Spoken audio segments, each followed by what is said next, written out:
Hello friends, welcome back to my YouTube channel. जैसा कि आप लोगों को पता होगा, आज के टाइम में डेटा एनालिसिस का एक अलग ही क्रेज़ है। हर एक कंपनी, चाहे वो छोटी कंपनी हो चाहे या फिर बड़ी कंपनी हो, हर एक कंपनी जो है अपने डेटा को एनालाइज कराना चाहती है। जैसे फॉर एग्जांपल कोई एक कंपनी है, कंपनी एक्स, जिसका जो कोई एक ब्रांड है उसकी सेलिंग जो है वो बहुत ज़्यादा नहीं हो रही है।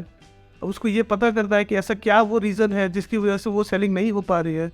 तो उसके लिए वो कंपनी जो है वो कोई भी एक मार्केट रिसर्च एजेंसीज को जो है बोलेगी कि वो चेक करे, सर्वे कंडक्ट करे और पता करे कि ऐसा क्या रीज़न है जिसकी वजह से जो सेल उतना नहीं हो पा रहा है। सो वो कंपनी जो है वो सर्वे, ऑनलाइन सर्वेज जो है, या ऑनलाइन भी सर्वेज हो सकते हैं या ऑफलाइन सर्वेज भी हो सकते हैं। तो वो depending upon the type of the survey वो सर्वे कंडक्ट करेंगे। फिर जो वो सर्वे कंडक्ट करने के बाद से जो हमारा डेटा जो कलेक्ट होगा, उस वो डेटा को एनालाइज करके बताएंगे कि आखिर वो क्या रीज़न था जिसकी वजह से वो सेलिंग नहीं हो पा रही थी। तो ऐसे तो मार्केट से तो बहुत सारे टूल्स हैं जिनका यूज़ करके डेटा को एनालाइज किया जाता है। उनमें से एक टूल को मैं आज अपने इस चैनल में इंट्रोड्यूस करने वाला हूँ, जिसका नाम है SPSS। SPSS एक स्टैटिस्टिकल टूल है। SPSS जो है ओरिजिनली जो है इन 1968 जो है SPSS INC के ने डेवलप किया था, बट लेटर इन 2009 जो है IBM ने इसको एक्वायर कर लिया। सो अब जो है SPSS का जो ब्रांड नेम है वो अब हो गया है IBM SPSS स्टैटिस्टिक्स। इस सॉफ्टवेयर का जो ओरिजिनली जो फुल फॉर्म था वो था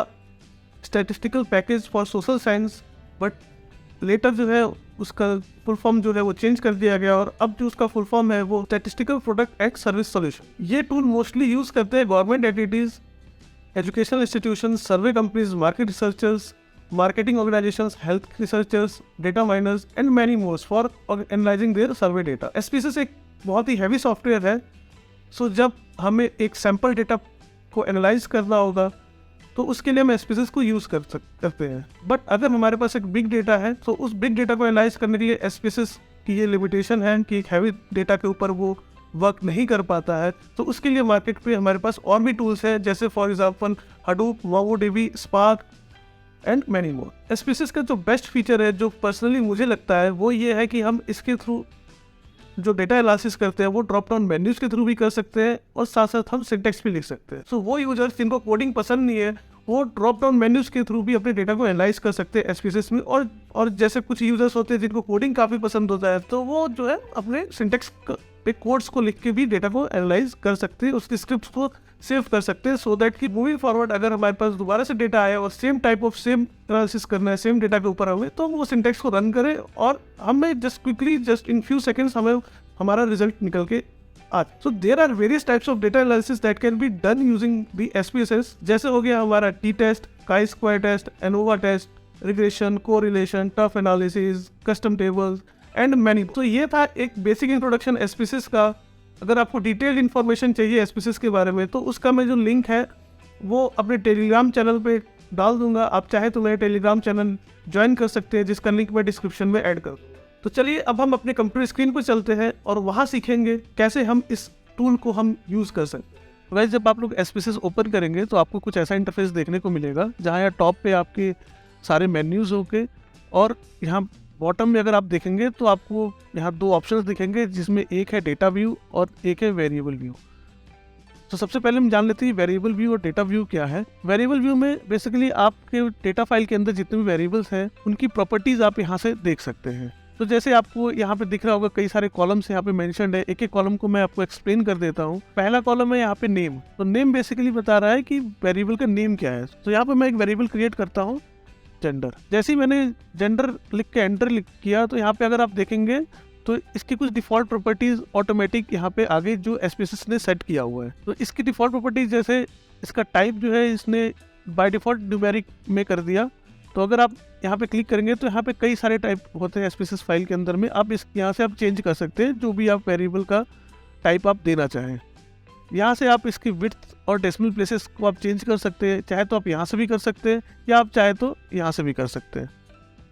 दोनों ही तरीके से आप चेंज कर सकते हैं। इसके बाद हमारा जो कॉलम आता है वो होता है लेबल। लेबल में बेसिकली उस वेरिएबल का प्रॉपर एक्सप्लेनेशन हम देते हैं कि वेरिएबल किस लिए है। तो जैसे फॉर एग्जांपल ये हमारा एक सर्वे का डेटा है, तो यहाँ पे हम जेंडर पे जो लेबल दे देते हैं वो दे देते हैं what is your gender. Now जो नेक्स्ट कॉलम है वैल्यूज़। वैल्यूज़ में हम ऐड करते हैं हमारे वैल्यूज़ क्या क्या इस पर्टिकुलर वेरिएबल के अंदर आएंगे। जैसे फॉर एग्जांपल जेंडर हो गया, जेंडर के अंदर मान के चलते हैं हमारे पास 3 वैल्यूज़ हैं, मेल, फीमेल और एक हम लास्ट हो गया अदर्स। तो हम ये 3 वैल्यूज़ इसमें ऐड कर सकते हैं। तो अगर मैं यहाँ पे आप क्लिक करूँगा तो यहाँ देखिए आ गया फर्स्ट ऑप्शन। यहाँ पे मैं लिख देता हूँ 1 और यहाँ 1 को मैं लेबल दे देता हूँ मेल और इसको मैं ऐड कर देता हूँ। ये देखिए यहाँ पे 1 को इसने मेल बता दिया। फिर यहाँ पे मैं 2 करता हूँ, 2 को मैं यहाँ पे दे देता हूँ फीमेल एंड एक और थर्ड लास्ट कोड मैं ऐड कर देता हूँ, इसको मैं लेबल दे देता हूँ अदर्स और यहाँ पे ऐड कर देता हूँ। तो यहाँ पे हमारे लेबल्स ऐड हो गए इस जेंडर वेरिएबल के। उसके बाद आता है कॉलम मिसिंग। सो मिसिंग कॉलम में बेसिकली हम वो कोड्स असाइन कर देते हैं जिनको हमें एनालिसिस के टाइम में यूज़ नहीं करना है। तो यहाँ पर आप देख सकते हैं यहाँ पे हम जैसे 3 ऑप्शंस दिए हुए हैं, आप यहाँ पे वो कोड्स यहाँ पे एंटर कर दीजिए जो भी हमें डेटा में इंक्लूड नहीं करना है जब हम एनालिसिस कोई भी रन करेंगे अपनी फाइल में। नेक्स्ट कॉलम है कॉलम। सो कॉलम बेसिकली होता है कि हमारा डेटा व्यू में हम उस पर्टिकुलर कॉलम को कितने विड्थ में देखना चाहते हैं। नेक्स्ट आता है उसके बाद अलाइन। तो जैसा आप लोगों को पता होगा हमेशा न्यूमेरिक डेटा बाय डिफॉल्ट जो होता है सभी टूल्स में राइट अलाइन होता है और स्ट्रिंग डेटा जो है वो लेफ्ट अलाइन होता है। तो यहाँ पे भी इसने बाय डिफॉल्ट यहाँ पे राइट अलाइन दे दिया। आप चाहे तो यहाँ पे चेंज कर सकते हैं अपने इस डेटा के अलाइनमेंट। फिर नेक्स्ट आता है मेजर्स। मेजर्स में हमारे 3 डिफॉल्ट यहाँ पे मेजर्स दिए हुए, स्केल, ऑर्डिनल एंड नॉमिनल। अब हम चलते हैं अपने डेटा व्यू में। डेटा व्यू में अगर आप देखेंगे तो यहाँ पर जो भी पहले वेरिएबल मैंने क्रिएट किया वो यहाँ पे हमारे कॉलम्स पे दिखा रहा है। ये सिमिलर टू हमारा एक्सेल के जैसे हो गया कि एक्सेल में हमारे टॉप पे सारे वेरिएबल्स आ जाएंगे और रोज में हमारे वो सारा डेटा आ जाएगा।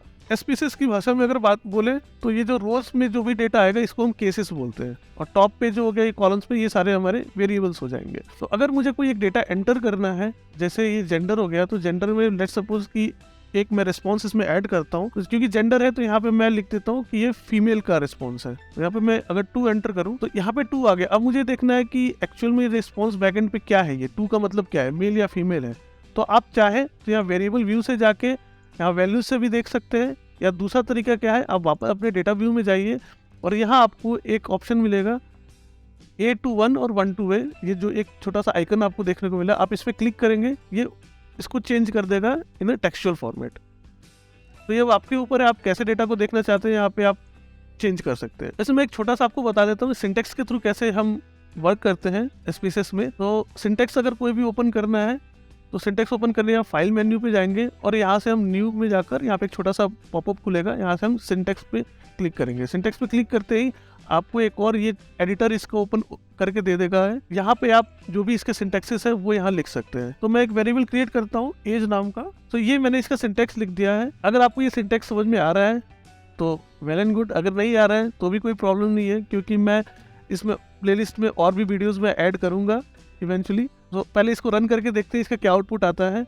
रन करने के लिए सिंटेक्स को आप इसको सेलेक्ट कर लेंगे। सेलेक्ट करने के बाद रन करने के लिए हमारे पास 2 तरीके हैं, एक होता है शॉर्टकट की के थ्रू और एक होता है डायरेक्ट रन कर सकते हैं। तो डायरेक्ट रन के लिए यहाँ पे आपको एक छोटा सा ग्रीन कलर का प्ले बटन दिख रहा होगा, यहाँ पे जैसे हम क्लिक करेंगे तो जो भी सेलेक्टेड सिंटेक्स कमांड्स होंगे वो उनको रन कर देगा। और शॉर्टकट की के थ्रू रन करना है तो कंट्रोल R के थ्रू रन कर सकते हैं। तो चलिए मैं यहाँ इस बटन के थ्रू रन करता हूँ। जैसे ही मैंने प्ले पे क्लिक किया ये एक और इसने आउट विंडो ओपन कर दिया। इस विंडो को हम बोलते हैं आउटपुट विंडो।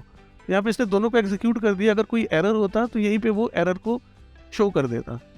हमारे पास डेटा में क्योंकि कोई एरर नहीं है तो हम अपने डेटा पे जाकर देखते हैं कि क्या वो वेरिएबल क्रिएट किया है इसने एज नाम का। तो ये देखिए इसने एज नाम का वेरिएबल क्रिएट कर दिया है और यहाँ पे डेटा में ब्लैंक डाल दिया बिकॉज क्योंकि मैंने डेटा इसमें कुछ भी इनपुट नहीं किया है।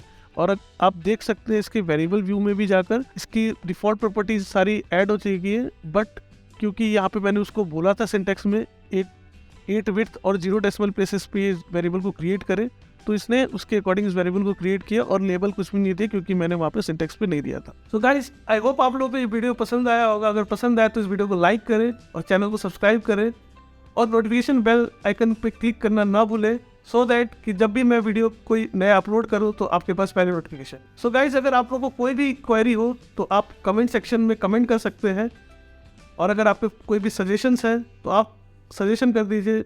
मैं एज सुन एज मैं आपको रिप्लाई देने की कोशिश करूँगा। Thank you so much.